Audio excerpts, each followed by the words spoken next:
बालकृष्ण लाल की जय, नर्मदेश्वर महादेव की जय, हनुमान जी महाराज की जय, सनातन धर्म की जय, गौ माता की जय, गंगा जमुना नर्मदा मैया की जय।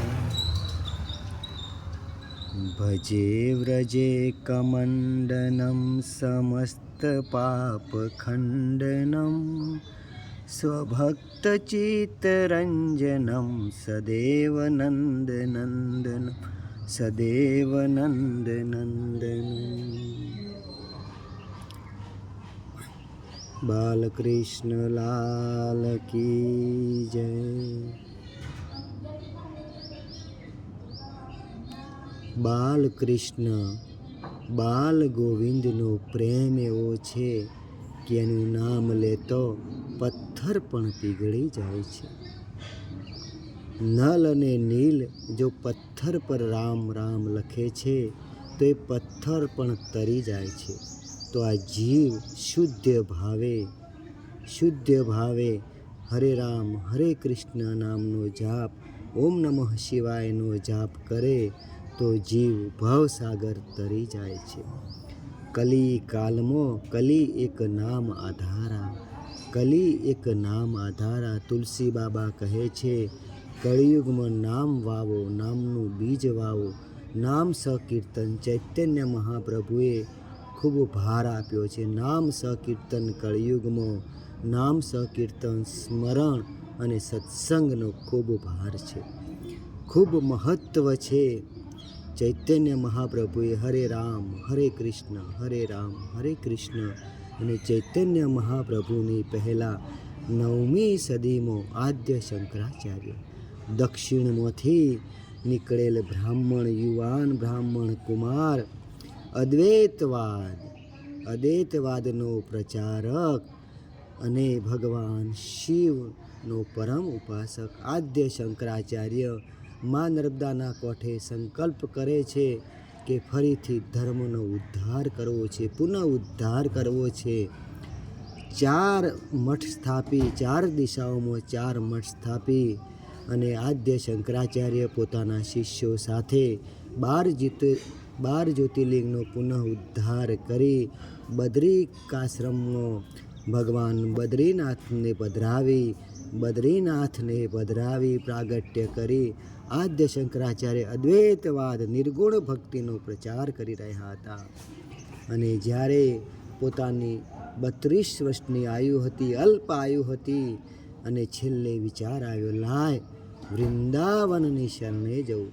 અને આદ્ય શંકરાચાર્ય શિષ્યો સાથે વૃંદાવનની ભૂમિ પર આવ્યા અને અદ્વૈતવાદના હિમાયતી, નિર્ગુણ ભક્તિના હિમાયતી જ્યારે 84 કોશ વૃંદાવનમાં પગ મૂક્યો અને સગુણ ભક્તિ પ્રગટ થઈ।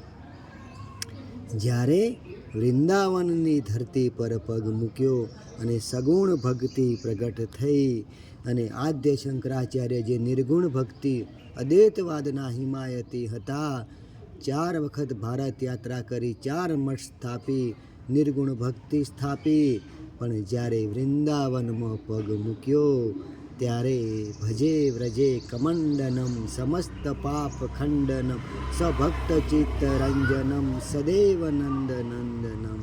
અને જે વખાણ, જે બાલકૃષ્ણના પ્રશંસા, જે વખાણ, જે પરમાનંદ પ્રેમ સુખદેવ મુનિએ પ્રગટ કર્યો હતો, બરહા પીડમ નટવર વપુ કર્ણયો કર્ણિકારમ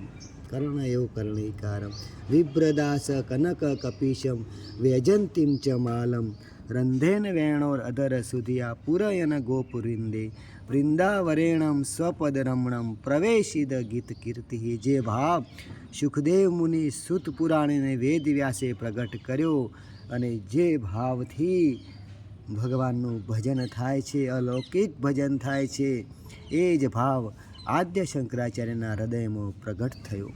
આદ્ય શંકરાચાર્ય બોલી ઉઠ્યા, સુપિચ્છ ગુચ્છ મસ્તકમ સુનાદ વેણુ હસ્તકમ, સુપિચ્છ ગુચ્છ મસ્તકમ સુનાદ વેણુ હસ્તકમ। અનંગ રંગ સાગરમ નમામિ કૃષ્ણ નાગરમ, અનંગ રંગ સાગરમ નમામિ કૃષ્ણ નાગરમ. અદ્વૈતવાદ નિર્ગુણ ભક્તિના હિમાયતી જ્યારે વૃંદાવનની ધરતી પર પગ મૂક્યો ને શંકરાચાર્ય બોલી ઉઠ્યા, અનંગ રંગ સાગરમ નમામિ કૃષ્ણ નાગરમ, સુપિચ્છ ગુચ્છ મસ્તકમ સુનાદ મસ્તકમ. જેના મસ્તક પર મોરપીંછ છે, હાથમાં મુરલી છે, જે આનંદનો સાગર છે, આનંદનો મહાસાગર છે કૃષ્ણ, એ બાલકૃષ્ણ હૃદયમાં પ્રગટ થઈ ગયો.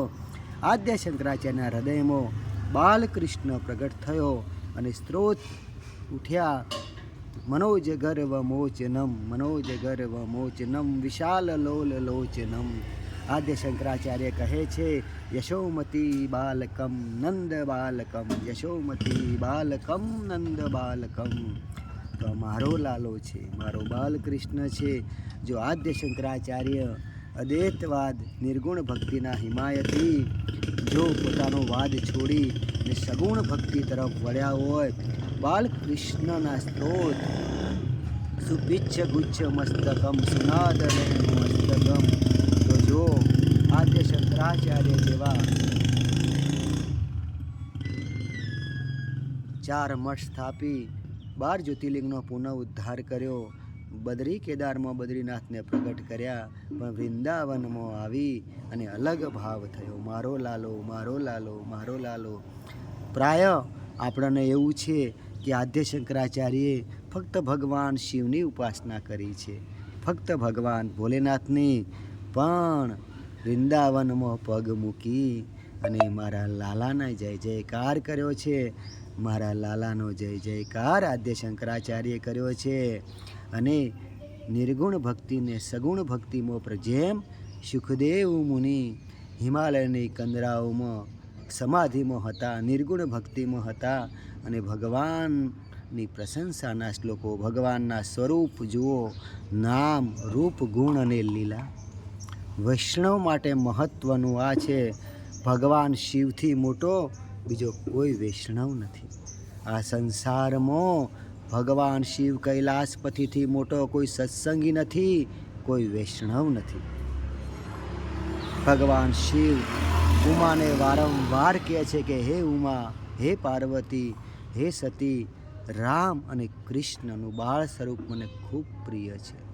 ભગવાન સતત એના બાળ લીલામાં રહે છે. તો નામ રૂપ ગુણ અને લીલા આ વૈષ્ણવતા છે. તો આજે આપણે આદ્ય શંકરાચાર્યને વંદન કરીએ. બોલીએ આદ્ય શંકરાચાર્ય મહારાજ કી જય.